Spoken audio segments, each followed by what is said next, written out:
Salut à toutes et à tous et bienvenue dans ce nouvel épisode en mode vidéo club de Retour à l'écran. Un épisode dans lequel nous allons remettre une nouvelle fois en lumière 3 longs métrages qui ont marqué nos années VHS. Avant de commencer, pour tous ceux qui comme nous ont longuement arpenté les allées de ces cavernes à films où se réunissaient de véritables passionnés, on vous recommande l'excellent documentaire de Vincent Lebrun, Génération Vidéo Club, produit par l'Atelier d'Images et dont vous avez pu entendre quelques extraits lors des 2 précédents épisodes. Sur le même sujet, on vous recommande également le non moins excellent livre de Lucas Balbo, VHS Story, un spécialiste que le compère Mick a récemment interviewé pour Retour à l'écran. Un entretien à retrouver à partir du 22 mai 2023 sur notre site, sur YouTube et sur les meilleures plateformes de podcast. En attendant, on se replonge dans nos souvenirs de découverte de films sur bande magnétique. La dernière fois, on s'était quitté sur les trottoirs crasseux du New York des années 80. On décolle cette fois-ci pour des contrées très très lointaines. On va quitter New York, on va aller vers d'autres univers. Et je vais vous parler de Star Trek 2. Ouais, la colère de Khan. La colère de Khan. Ça aussi, je crois que c'est comme Rambo. Je crois que c'est un des plus grands souvenirs de cassette. Donc la colère de Khan, pour vous remettre dans l'ambiance, donc c'est le Star Trek 2. Il est sorti en 82. Encore un film de 82. Je suis assez, finalement... Je le fais pas exprès, hein, mais j'ai dû... Ouais. Après, il faut dire que ça a été une grande année pour le cinéma aux États-Unis. Il y a d'ailleurs un documentaire qui a été consacré au fameux été 1982 à Hollywood. Donc ce documentaire, il s'appelle Hollywood 82. Il a été diffusé sur Arte et je crois qu'il est toujours disponible sur YouTube. Il était une fois à Hollywood un été magique, fait de barbares, de monstres effrayants, de vaisseaux spatiaux et de télévisions possédées. Ces quelques mois voient se succéder 9 films, 9 univers fabuleux qui resteront gravés dans les mémoires. Aujourd'hui, tout le monde se souvient avec nostalgie du vent nouveau qui souffla sur l'année 1982. L'Amérique semble enfin prête à respirer à nouveau, tandis que les studios vont, sans s'en rendre vraiment compte, révolutionner le cinéma de divertissement en sortant en salle, lors de cet été 1982, 9 films aux univers inédits qui allaient tout changer. Une révolution qui avait déjà été amorcée quelques années plus tôt, avec Les Dents de la Mer de Spielberg, sorti en 1975. L'Amérique s'apprête enfin à faire table rase des années 70 et à vivre un été magique. Et parmi les films qui sont sortis cet été-là, il y a eu E.T., il y a eu Blade Runner, il y a eu Tron, il y a eu Conan le Barbare, il y a eu Rocky 3. Ouais, quand même. Et il y a aussi donc Star Trek 2. Star Trek 2 qui raconte l'histoire de Khan, un malfrat qui avait été abandonné par le capitaine Kirk sur une planète hostile et qui finalement ressurgit et décide de se venger donc du capitaine Kirk et de son équipage. Il s'attaque à moi. Il s'attaque à moi et je veux avoir sa peau. Autour des lunes de Nibi, je le pourchasserai sans pitié, ou bien autour d'Antares et de son Maelstrom à travers le feu et les ruines, mais rien ne peut m'obliger à lâcher ma proie. Il a un peu vieilli, ça picote un peu quand même, mais... Oui, un peu. Je trouve pas du tout, peut-être parce que j'adore ce film, mais je trouve pas qu'il est vieilli, il y a tellement de scènes... exceptionnel, encore une fois mythique, je vais le dire jusqu'à plus soif, hein, mais là encore une fois je peux pas dire autre chose parce que tu vas en parler, mais moi je vais juste citer vite fait et tu vas peut-être développer, mais il y a la scène du Kobayashi Maru qui est mythique, il y a la scène des parasites dans les oreilles, il y a le personnage de Khan qui est dingue, il y a la mort de Spock, je spoil, je m'en fous. Mais c'est ça le plus important dans ce film, hein. C'est cette scène qui est absolument... Enfin bon, bref, on va y revenir. Donc le film sort en 82 en France, il est réalisé par Nicolas Meyer, à qui on doit C'était demain et un autre Star Trek 6 qu'on avait vu ensemble pendant une soirée cinéma. Exactement. Et que j'aime beaucoup et que j'avais... Bon, peut-être parce que justement on l'avait vu ensemble et je crois qu'on l'avait démonté. Ouais, il y a de ça. Je sais plus, un petit mais peu, je crois qu'on l'avait un peu démonté et que en fait je trouve qu'il est pas si mal. Je l'aime bien, il y a un côté enquête qui était sympa. Bon, bref, on va revenir sur le Star Trek 2. Alors justement, tu parlais de Nicolas Meyer, il en parle de son arrivée sur le projet Star Trek 2. justement dans le documentaire Hollywood 82. Quand j'ai rencontré Harve Bennett, on m'a engagé pour réaliser une suite, pas pour l'écrire. Il a dit « Oui, on attend la version 5. Elle devrait arriver. » J'ai répondu « Ok, prévenez-moi quand elle arrivera et je la lirai. » J'ai attendu, puis j'ai oublié, et puis je me suis dit un jour au réveil, qu'en est-il de ce Star Trek? J'ai appelé Harve en disant « Où est le scénario ?» Il m'a répondu « Je ne peux pas te montrer ça, c'est nul. » J'ai dit « Ah bon, et qu'en est-il de la version 4 ou 3 ?» J'ai fini par lui dire « Voilà mon idée. Pourquoi ne dresserions-nous pas une liste de tous les éléments que nous apprécions dans ces 5 scénarios? J'essaierai alors de les assembler dans un tout nouveau scénario. » Et de fil en aiguille, les thèmes du film m'apparaissaient clairement. L'amitié, la vieillesse et la mort. C'était ça les thèmes. C'est le film qui va vraiment donner le ton à cette franchise, parce que on avait eu un Star Trek 1. Personnellement, j'ai un souvenir du Star Trek 1 chiant. Moi, j'aime bien. Ils avaient essayé de faire une sorte de 2001 de l'Odyssée de l'espace ou de Rencontre du troisième type, je sais pas trop, mais c'était pas très réussi. Moi, j'aime bien le premier. Il y a un truc, j'aime vraiment bien le premier, moi. Mais je comprends, c'est très différent. Moi, j'aime beaucoup aussi le premier. Je l'ai pas revu. En fait, je l'ai pas revu. Je n'ai toujours pas eu envie de le revoir. Mais bon, voilà. Mais ce Star Trek 2, ça a été voilà. Pour faire juste une aparté sur le premier film, il faut juste rappeler que ça a été un film qui a été extrêmement compliqué à monter. C'est une production qui a duré plus de 4 ans. Au départ, c'était d'être une nouvelle série qui finalement s'est transformée en film. Que les producteurs à l'époque se sont posé beaucoup de questions parce que il est arrivé les succès de Star Wars, du Rencontre du troisième type. Et donc il fallait se démarquer de tout ça en proposant un film un peu différent.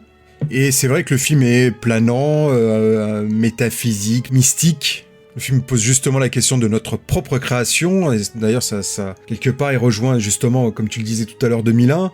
Voilà, moi je le trouve pas inintéressant, loin de là. En plus, techniquement, il est quand même hyper réussi. Mais c'est vrai qu'après, même si le film a marché parce que les Trekkies sont venus en masse en salle, ils ont été quand même déçus du résultat. Et donc c'est pour ça qu'ils ont pris ce contre-pied avec Star Trek 2 qui est totalement différent, qui est plutôt un film d'action avec une histoire assez basique de vengeance, que moi j'adore, comme je l'ai dit précédemment, pour plein de raisons. Mais encore une fois, je voulais juste défendre le premier Star Trek parce que il est loin d'être inintéressant et loin d'être raté. Ouais. Pour en revenir aux deux, il faut quand même qu'on parle de la performance de Ricardo Montalban, qui joue donc le rôle de Khan, et qui est absolument exceptionnel dans ce rôle.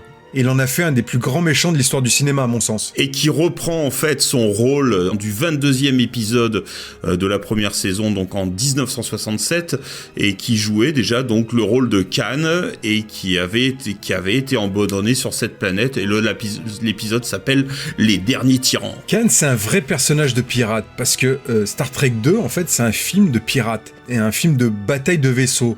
D'un côté, on a l'Enterprise, avec le capitaine Kirk à la barre, et de l'autre côté, on a Khan, qui est à la tête du Reliant, le vaisseau qu'il a volé pour s'échapper.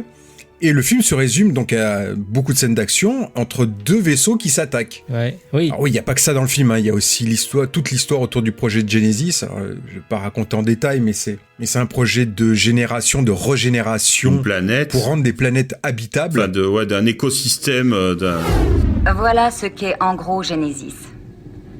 En simplifiant, Genesis, c'est la vie provenant de l'absence de vie. C'est un processus nouveau par lequel la structure moléculaire est réorganisée au niveau subatomique en une matière génératrice de vie de masse égale. Notre intention est d'introduire le dispositif Genesis dans une zone préalablement sélectionnée d'un corps spatial sans vie, une lune ou toute autre forme morte. Le dispositif est mis en place, provoquant instantanément ce que nous appelons l'effet Genesis. La matière est réorganisée avec pour résultat d'engendrer la vie. À la place d'une lune morte, une planète qui vit et respire, capable de recevoir toutes les formes de vie que nous jugeons bon de déposer sur elle. C'est fascinant. Quand on considère les problèmes cosmiques de population et de sous-alimentation, l'utilité de ce processus apparaît clairement. Merci de votre attention.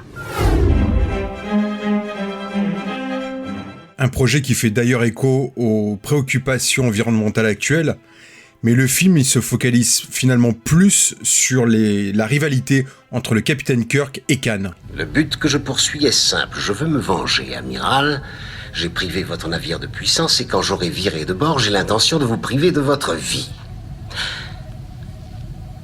Mais je voulais que vous sachiez avant tout qui était celui qui vous avait battu. Khan. Si c'est moi que vous voulez, alors épargnez mon équipage. Je me livre à vous. Je vous fais une contre-proposition. J'accepte ces conditions, mais seulement, si en dehors de votre chère personne, vous consentez à me remettre toutes les données et les matériaux faisant partie du projet dénommé Genesis. Alors c'est pas un film que j'ai découvert en VHS, c'est un film que j'ai vu pour la première fois sur la 5, sur Feu la 5, cette chaîne qui a disparu en 1992. Et en fait, à l'époque, la 5 donc passait les 3 premiers films en boucle toute la journée. Ouais. Moi, j'avais déjà vu le premier à l'époque, mais c'est vrai que ça m'a permis de découvrir donc le 2 et le 3. Mais c'est surtout le 2 qui m'avait scotché, et c'est un film que je revoyais en boucle à chaque passage. Donc il passait 3 à 4 fois par jour. Et les jours où j'étais scotché devant ma télé, je regardais le film 3 fois par jour. Comme je le disais en préambule, j'étais happé dès le départ, en fait, avec la première scène qui est celle du Kobayashi Maru. Ah. Alors, le Kobayashi Maru, pour la faire courte, c'est un test que passent les officiers, enfin les apprentis capitaines dans leur formation, et dans l'histoire de ce test, seul Kirk l'a réussi. Donc, cette scène, elle pose quelque chose déjà d'assez fort au départ. Et puis après, comme je le disais aussi au départ, il y a plein de scènes qui sont marquantes jusqu'au final, qui est absolument inoubliable. Putain, tu m'étonnes. Le Kobayashi Maru est un test qui provoque d'énormes ravages parmi les étudiants et les équipements. J'ai le souvenir que vous avez fait le test en question 3 fois, vous aussi. Et votre dernière solution était, on peut le dire, unique. Elle avait la vertu de n'avoir jamais été tentée. Je voulais aussi parler de la BO de James Horner, parce que sur le premier film, c'est Jerry Goldsmith qui a fait la zik, qui est très bien, mais celle de James Horner, qui est totalement raccord avec cette nouvelle orientation, finalement, de la saga, qui est absolument magnifique. C'est une des premières BO, en tout cas, de première partie de carrière, qui est absolument fabuleuse aussi. Et moi, voilà, c'est un film que je revois aussi régulièrement. C'est mon Star Trek préféré. Après, moi, j'aime beaucoup le 4 aussi, le Retour sur Terre, quand ils reviennent au XXe siècle. C'est un film que j'aime beaucoup. Le 6, j'ai plus de réserve par rapport à vous. J'aime pas le 5, et le 3, je le trouve un peu chiant finalement, parce que c'est une continuité du 2, mais qui n'était pas forcément utile. C'était un prétexte, là je spoil complètement, mais c'était un prétexte à faire revenir Spock, parce qu'on l'avait tué à la fin du 2, mais bon bref. Ah là, toute l'histoire de la mort de Spock, en plus, parce qu'ils avaient communiqué là-dessus. Et en fait, ils ont reçu des tonnes et des tonnes de courriers parce qu'ils annonçaient la mort de Spock. Et même Nimoy a reçu des menaces de mort. Oui, parce qu'il faut dire que la mort de Spock, c'est à son initiative à lui, à Leonard Nimoy, parce qu'en fait, il ne voulait plus interpréter ce personnage-là. Pour lui, c'était la dernière fois qu'il le faisait, donc il voulait absolument que son personnage meure. Et donc, comme tu dis, après, il y a eu un tel shitstorm derrière que ils ont été obligés de monter rapidement derrière, d'ailleurs, un 3e film pour le faire revenir finalement. Star Trek 3, The Search for Spock, The Adventure continues. Bon, et toi, Mick, je sais que t'avais été particulièrement marqué par la fameuse scène des parasites qui rentrent dans les oreilles. Putain, tu m'étonnes. Moi, les bestioles qui rentrent dans les oreilles, ça m'a traumatisé, quoi. Tu vois, c'est vraiment le truc, c'est horrible, tu vois, à chaque fois, même quand je vois des perce-oreilles, des trucs comme ça, je suis affolé, parce que j'ai toujours cette impression-là. Et puis, dans les autres trucs aussi novateurs, il y a aussi toute une séquence en CGI à l'époque, assez longue, sur le prototype de la création de la planète Genesis, où on voit donc en image de synthèse, donc on est en 82, une lune qui devient chaude, un peu comme un soleil et tout ça, puis qui après laisse apparaître des montagnes, des trucs vallonnés, de la mer, etc. pour en fait elle soit habitable, quoi. Et c'est une longue séquence de CGI avec plein de passes et tout ça. C'est un véritable tour de force de ILM, encore eux, parce que tous les effets spéciaux des années 80, c'est tout le temps ILM qui est au centre des grosses innovations techniques, qui sont pas forcément de leur fait, mais qu'ils ont récupéré. Mais en tout cas, c'était le studio d'effets spéciaux de George Lucas qui permettait de faire ces prouesses-là. Et je sais que moi, j'avais été assez marqué, je pense que tout le monde a été marqué par ce truc-là, parce que c'était vraiment photoréaliste. On n'avait pas l'habitude de voir ça aussi bien et tout ça. Et c'était vraiment les balbutiements de l'image de synthèse au cinéma, comme on va le voir juste un peu après avec Tron, Starfighter et compagnie, quoi. Et sinon, le film, moi j'adore aussi. Je sais pas, mon cœur balance entre le 1 et le 2, parce que le premier, il y a des trucs que j'adore, Vidger, tout ça. Le côté mystique, il faudrait que tu le revoies, Thib, parce que le côté mystique, les effets spéciaux, ils sont terribles. L'aventure aussi du film, mais il est traînant. C'est vrai, il est traînant, etc. C'est pas Star Wars, c'est pas aussi mouvementé. Et c'est pas 2001 non plus, ça n'a pas cette puissance-là non plus. On est dans un entre-deux, mais il est vraiment... moi, j'aime bien ce film. Mais le 2... c'est plus comic book, action. C'est vraiment, on retrouve un peu la série. Moi, je l'avais vu en VHS, chez CIC Vidéo, et après revu, effectivement, j'allais en parler sur la 5 et compagnie, parce que c'était un peu incontournable, enregistré, collectionné, avec les jaquettes télécassettes et tout le bazar, voilà, évidemment. Donc aujourd'hui, le film, forcément, il est facilement trouvable. Ah oui. Que ce soit sur support physique, en DVD, Blu-ray, et sur Paramount+, où il y a toute la saga Star Trek et toutes les séries qui ont suivi derrière.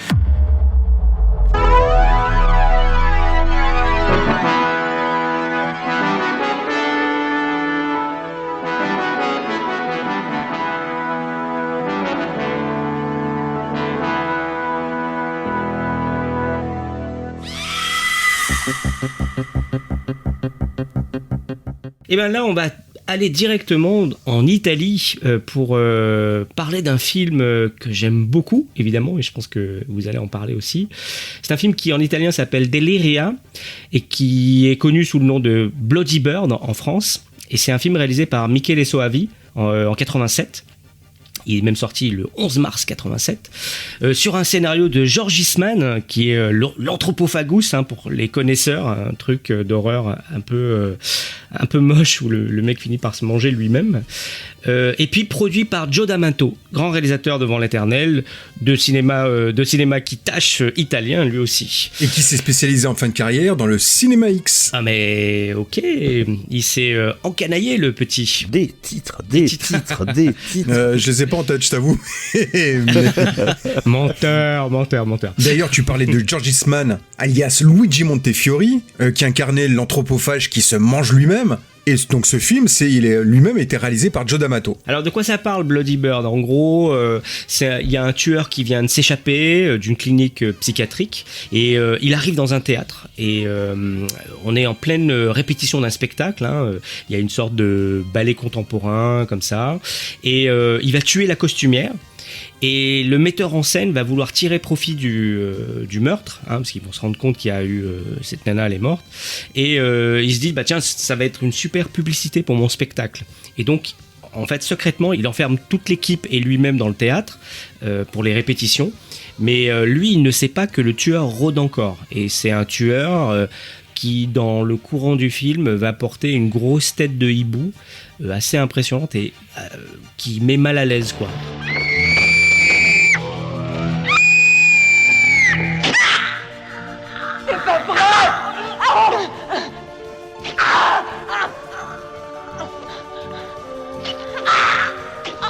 Et donc, pourquoi j'ai choisi ce film, c'est que c'est un film vraiment que j'ai découvert en vidéoclub.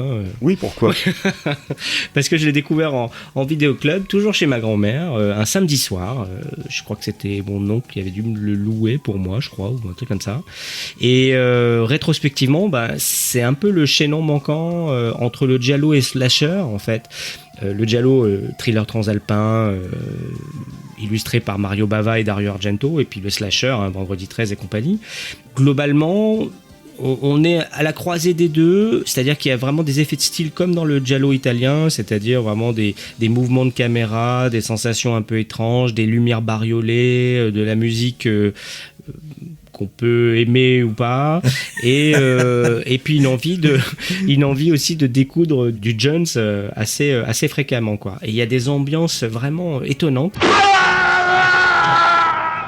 Donc je parlais de cette tête de hibou sur le visage. Il y a une séquence qui est fameuse où tout le monde est mort à un moment donné sur la scène, et lui il est au milieu comme ça avec sa tête de hibou et il bouge pas. Assis sur son espèce de trône avec cette caméra qui travelling, qui passe tous les morts en revue, et lui il est assis avec sa hache, je crois, dans mes souvenirs. Il est assis avec sa hache et il bouge pas. Et on sait pas s'il est mort, qu'est-ce qui se passe et tout ça, parce qu'on voit pas ses yeux, on voit que les yeux du hibou, quoi. Pétard, ça me revient effectivement. Ouais. Ah bah ouais, j'imagine, parce que ça c'est vraiment hyper frappant, quoi. Je l'ai pas revu depuis des années, donc j'avoue que j'ai à part la tête de hibou, là maintenant que tu en parles, je revois effectivement ce plan. Ouais. Après voilà, il a pas que des qualités et tout ça, il y a des trucs un peu foutraque, bon à l'italienne, quoi. Voilà, faut aimer ce style. Je sais que la dernière fois que je l'avais revu, j'étais un peu mi-figue mi-raisin, parce que je me suis dit tout n'est pas aussi nickel que dans mes souvenirs. Mais malgré tout, il y a quand même des tours de force techniques, des trucs de jeu avec une clé au premier plan, etc. Il y a un vrai suspense à la Hitchcock à des moments et tout ça, surtout sur toute la dernière partie. Donc il y a du suspense, des meurtres. Un peu comme dans Les Oiseaux, justement. Peut-être. La tête de hibou, les oiseaux. Humour. J'en ai d'autres. Donc ouais, du suspense, des meurtres graphiques, une ambiance vraiment de dingue par moment et tout ça. Et alors pour terminer, pour donner une petite info, c'est le premier film de Michele Soavi, donc qui est un ancien assistant réalisateur de Argento, Lamberto Bava et puis de Joe D'Amato justement. Et il va faire ensuite des films comme Sanctuaire, La Secte. C'est 2 films que je trouve pas mal, mais que j'aime moins bien que Bloody Bird personnellement. Et en revanche, il a fait un très beau Della Morte et Della Mort. Je l'adore, je suis fan de ce film. Ouais, il est super celui-là. Je pense qu'on en parlera un jour, parce qu'il est vraiment, il est top, quoi. Plusieurs années après, il a fait un film de mémoire qui s'appelle Arrivederci Ciao Amor, un truc comme ça. Le titre exact, c'est Arrivederci Amore Ciao. Ah voilà, ouais, c'est ça. Et puis après, dans la fin de sa carrière, il a fait des sortes de téléfilms ou des direct-to-vidéo, il me semble. Il est un peu moins actif que dans les années 80 et 90, et c'était quand même un talent très prometteur. Mais reste quand même Bloody Bird et Della Morte et Della Mort, et comme vraiment 2 films assez essentiels dans la filmo, des films d'horreur italiens pour moi, quoi. Et qu'est-ce que vous en pensez, vous ? Alors c'est pas un film que j'ai découvert en VHS, je l'ai découvert sur Canal un samedi soir. J'ai toujours été friand du cinéma bis italien, et en plus à cette période-là, j'étais dans ma pleine période Lucio Fulci, Dario Argento, et c'est vrai que celui-ci, bon, il a plein de qualités, plein de qualités artistiques, mais bon, il y a quand même beaucoup de choses assez ringardes, assez kitschouilles dans le film, et notamment la musique, qui est quand même qui fait saigner les oreilles.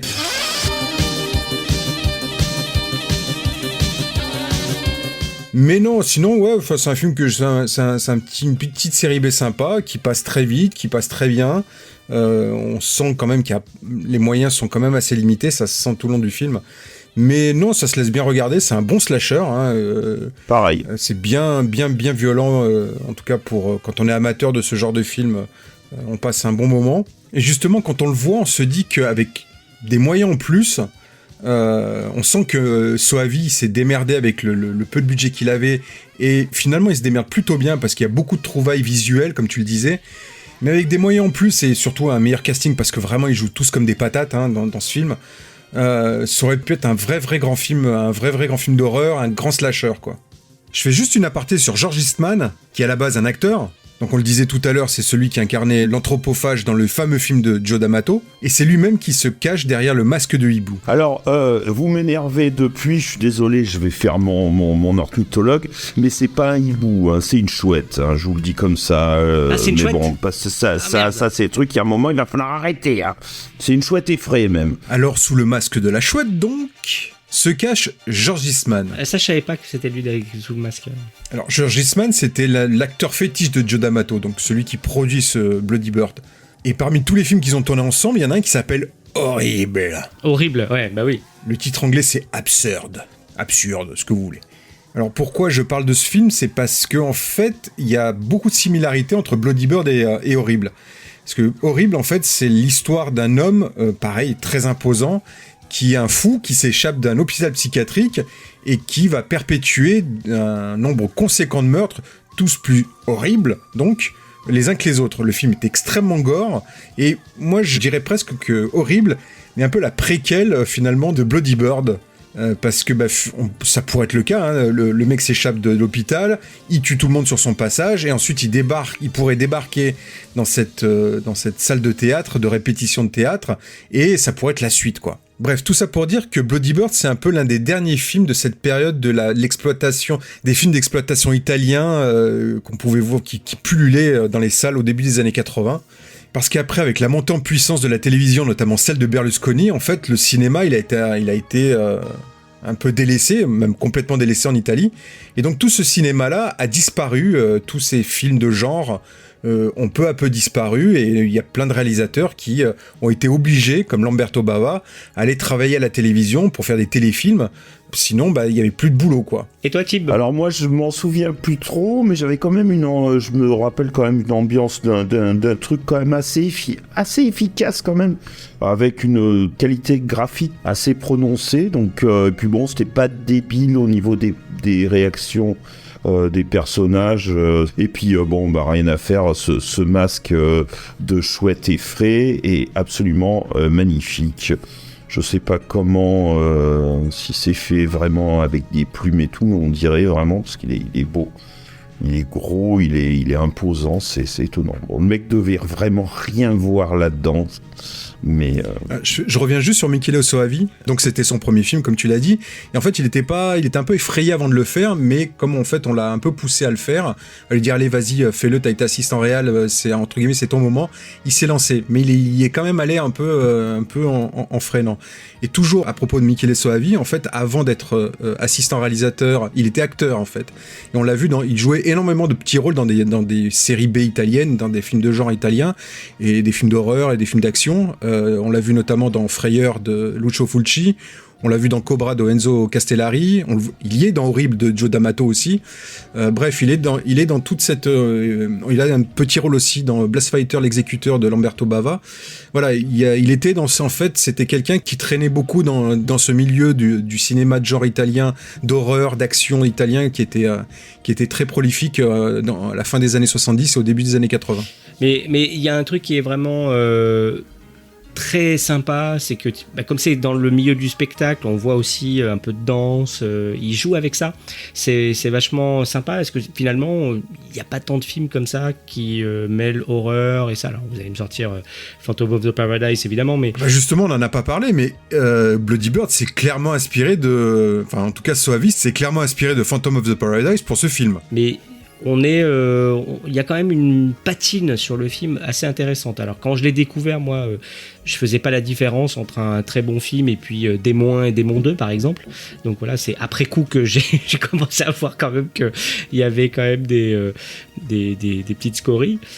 Mais celui-là, je vais pas vendre un chef-d'œuvre, hein. Il y a quand même des trucs qui fonctionnent moyen et tout ça, mais franchement il a une bonne patate, je le conseille vivement, et spécifiquement à tous les amateurs de films d'horreur des années 80, c'est à voir quoi.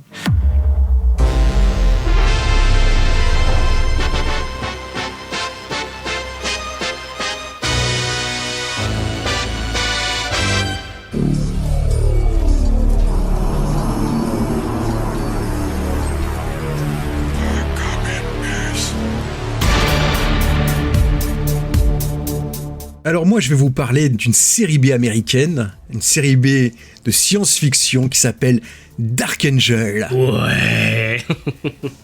Je suis venu en paix. C'est exactement ça. Alors, Dark Angel, c'est une série B.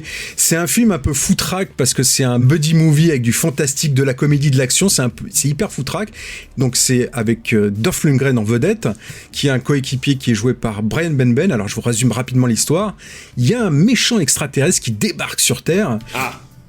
Et qui est venu sur notre planète pour fabriquer une sorte de drogue de l'espace. Alors comment il la fabrique ? Il injecte dans le corps des humains de l'héroïne à l'aide d'un espèce de câble sur lequel au bout il y a une seringue. Et ensuite, donc l'humain fait une overdose et ensuite il aspire le sang du cerveau de l'humain qui est donc mort de l'overdose. L'héroïne stimule les pituitaires pour fabriquer l'endorphine. L'endorphine, ce sont des hormones qui créent un état de bien-être incroyable. Une extase naturelle. Alors si tu fais un trou à un mec là et que... Oui, théoriquement, tu devrais trouver la drogue parfaite. Il est aussi poursuivi par un autre extraterrestre qui lui est un espèce de gentil extraterrestre qui essaie de le choper, et en parallèle donc il est poursuivi par Dolph Lundgren qui est un policier humain et qui a un coéquipier qui est joué par Brian Benben qu'on a vu dans la série Dream On. Et donc tout ce duo plus le gentil extraterrestre se mettent à la poursuite de ce méchant extraterrestre, ce dealer de l'espace. Je crois qu'on a affaire à des étrangers mais pas de Mexico. En fait ils sont deux. Il y en a un qui est le tueur et je crois que l'autre est de notre côté. Je vais vous dire une bonne chose. Vous travaillez très dur. Votre esprit et votre corps ont besoin de repos et ça, c'est tout à fait normal. Non, attendez, écoutez-moi 2 secondes. Ce qu'il vous faut, c'est un psychiatre. Il en faut bien un pour commencer. Pour commencer quoi? Hein? Commencer à voir des martiens? Hein? Vous n'avez aucune preuve. Personne ne vous croira. On va aller voir Malone. C'est votre job qui est en jeu, allez-y. Qu'est-ce que vous allez lui raconter? Qu'on court après des dealers qui viennent des fins fonds de l'espace, hein? C'est complètement what the fuck, mais c'est bourré d'action, c'est de la pure série B comme on aimait en voir dans les vidéoclubs. Exactement, d'ailleurs, tout à fait. Alors donc c'est un film que j'ai découvert en VHS, je l'avais loué au vidéoclub, c'était sorti chez CBS Fox. Donc c'est comme je le disais, c'est un buddy movie complètement what the fuck, hyper fun, assez court. C'est réalisé par Greg Bexley. Alors Greg Bexley, il a tourné quelques petites séries B aussi dans les années 80, comme Action Jackson. Avec Carl Weathers, le Creed originel en fait de la saga Rocky. Voilà, c'est une petite série B qui a été écrite, c'est l'un des premiers scénarios de David Koepp. Alors David Koepp, pour ceux qui ne connaissent pas son nom, c'est quand même le mec qui est derrière les scénarios de Jurassic Park, Spider-Man, L'Impasse, Panic Room, La Guerre des Mondes, et j'en passe, et des meilleurs. Enfin, c'est un grand scénariste. Et donc, en plus, il a pas dû assumer ce premier scénar qui est quand même assez spécial, parce qu'il l'a signé sous le nom de Leonard Mass Jr. Voilà, donc ça ne l'a pas empêché derrière d'avoir une belle carrière de scénariste. Voilà, moi c'est une série B que j'aime bien, qui est plutôt rythmée, qui est assez fun à regarder, même si c'est, comme je le répète, c'est du grand n'importe quoi, mais voilà, c'était parfait pour un samedi soir, et il est ressorti il y a peu de temps chez un petit éditeur en Blu-ray, et voilà, si vous avez l'occasion de le voir, c'est un bon petit moment, et puis ça sent bon les années 90, ça sent bon le vidéoclub, tout ça. Avec un Dolph Lundgren brun, ce qui est quand même pas courant. Il est brun, j'ai une explication pourquoi il est brun dans ce film-là. Parce qu'en fait, juste avant, il avait tourné Punisher. Et dans Punisher, il est brun aussi. Il est brun. Et il avait gardé sa teinture de Punisher pour Dark Angel. Je sers la loi, comme vous. Et en plus, il est bilingue. Arrêtez-le vite. Qu'est-ce qu'il veut? Du Blarcy. Une drogue inestimable. D'où je viens. C'est quelque chose d'illégal. Que vous appelez endorphine. Un dealer. Une saloperie de dealer. Je note, mais j'arrive pas à croire que c'est vrai. Il tue votre peuple par milliers pour avoir la drogue moins chère. Oh! Et d'où vous dites que vous venez? Abattez-le vite. S'il repart d'ici, d'autres viendront après. Et ce sera un carnage. Détruisez-le. Et vous, quel souvenir vous en avez? Moi, c'est un film que j'ai vu plusieurs fois. Je l'ai pas revu depuis des années, mais c'était ce film qui était quand même bien marrant, bien fun, comme tu dis, typiquement film de VHS. Ça me fait penser aussi à cet autre film qui est The Hidden, qui était un peu le même scénar, oui, un peu le même genre d'idée avec les deux flics, parce que pareil, il y avait deux extraterrestres qui s'affrontaient, voilà, un peu méchant et gentil. Alors, c'est un peu plus ambigu dans Hidden, mais... Ouais, voilà, c'est ça, c'est que dans le Hidden de Jack Shoulder, c'est quand même un niveau un grand cran au-dessus quand même. Oh, tout de suite. C'est pas parfait non plus, mais c'est quand même mieux que Dark Angel. Eden, c'était très sympa, mais c'était un peu enfin, il faut le revoir. Moi je l'ai revu il y a 2-3 ans, c'est quand même quand je l'ai revu, c'est dur, hein. Ça pique, ça pique fort, et ça a pris un gros coup de vieux. Après je dis pas que Dark Angel a pas pris un coup de vieux, mais peut-être que finalement Dark Angel a pris moins ce coup de vieux que The Hidden, presque. Écoute, j'osais pas le dire, mais je suis d'accord. ok, bon, alors ok. Moi, je l'ai pas revu depuis des années, Dark Angel, donc difficile à dire. Je sais que ça sent les 80s à mort et tout ça. Je pense à des néons. D'ailleurs, il envoie des espèces de CD là. Ouais, c'est vrai, ouais. Oui. J'allais en parler, c'est des mini CD qu'il envoie comme des armes. C'est complètement pourri, mais et on les voit voler en caméra subjective. C'est assez fun. Enfin, voilà, moi je dis que c'est fun parce que c'est complètement con, mais c'est hyper fun à regarder quand même. Moi, j'ai pas mal de souvenirs de cette époque-là aussi, quand il est sorti. Déjà, on l'a loué ensemble. Je crois qu'on l'a reloué pour le copier, en fait, pour l'avoir, parce que je sais que toi et moi, on l'avait en copie. Je me revois en train de me balader avec mon cartable rose et noir et le magnétoscope de mes parents pour aller chez toi pour le copier. Et on se l'est maté, mais un nombre incalculable de fois. Il était pratique parce qu'il rentrait sur les cassettes de 180 minutes et on pouvait mettre un autre film après ou avant. Ouais, c'est bourré d'action, c'est sympa. J'aime bien le duo entre Dolph Lundgren qui est un peu pâteau comme ça et puis l'autre qui est un peu fluet, son acolyte un peu pincé, un peu bourgeois sur les bords, etc. Et ça fonctionne assez bien. Enfin, c'est vraiment tout. Ça coche toutes les cases, à mon souvenir, ça coche toutes les cases du buddy movie des années 80, matinée. De fantastique science-fiction un peu vaguement horrifique et tout ça. On sent que ça lorne quand même un peu du côté de Predator aussi, hein, un peu. Mais c'est sympa. Donc ne pas confondre avec... parce qu'il y avait une série, je crois, qui était sortie, qui s'appelait Dark Angel, donc faut pas confondre. Hein. Produite par James Cameron, avec Jessica Alba. Donc, mais ce n'est pas du tout le même sujet. Oh, je suis venu en paix. Et tu vas nous la foutre la paix maintenant, connard.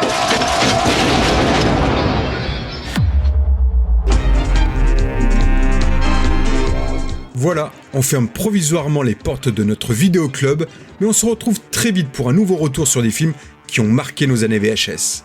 En attendant, tous nos autres épisodes sont toujours disponibles sur notre site retouralécran.fr, sur YouTube et sur les meilleures plateformes de podcast et de streaming musical. À très bientôt. Moi, si je devais résumer ma vie aujourd'hui avec vous, je dirais que c'est d'abord des rencontres. C'est vrai que je ne vis que pour le cinéma. Pour être aimé, il faut être aimable. Vous voulez un chocolat? C'était pas ma guerre. Back and full force. Quelle est votre devise? Je m'appelle Bond. James Bond.